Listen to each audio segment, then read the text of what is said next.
यात श्रीविद्येचा जो मूळ अर्थ आहे किंवा मूळ विद्या आहे, मूळ शक्ती आहे, ही याला गुरुपरंपरा फार महत्त्वाची आहे.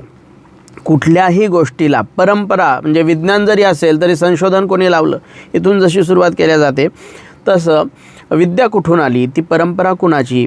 कुठल्याही विद्येला परंपरा महत्त्वाची आणि परंपरेमध्ये गुरुपरंपरा सगळ्यात जास्त महत्त्वाची. श्रीविद्या ही भगवान महाकामेश्वरांनी भगवती ललिता महात्रिपुरसुंदरीला दिलेली आणि भगवतीने दिलेली घेतलेली अशी ही एक रहस्यमय अशी विद्या आहे की ज्याचा उलगडा हजारो वर्ष तपश्चर्या केल्यानंतर सुद्धा पूर्णत्वाला जाऊ शकलेला नाही.